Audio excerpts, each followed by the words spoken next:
What your paramedic instructor doesn't want you to know about.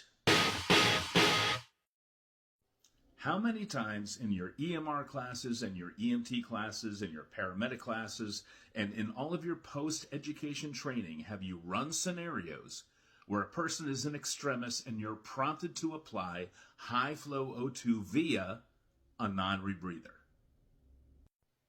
Sorry, paramedic instructors, a non-rebreather is not high flow O2. That is solely an out-of-hospital concept.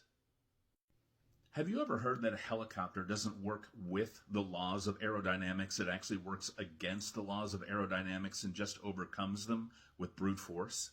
It's kind of the same thing with a non-rebreather. A non-rebreather doesn't work with a patient's respiratory demand.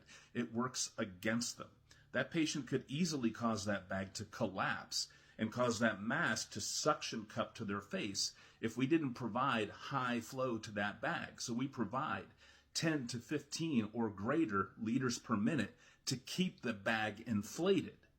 The resultant effect is that the patient gets a high oxygen concentration, not high flow. It's better to think of a non-rebreather as a high concentration oxygen device rather than a high flow oxygen device. A high flow oxygen device is something like this high flow nasal cannula. And a non-rebreather really couldn't achieve the goals of a high flow nasal cannula, at least not to any significant degree. The goals of that high flow nasal cannula would be to meet or exceed a patient's gas demand, to deliver a precise amount of FiO2, to improve functional residual capacity, and to eliminate dead space. Sorry, paramedic instructors.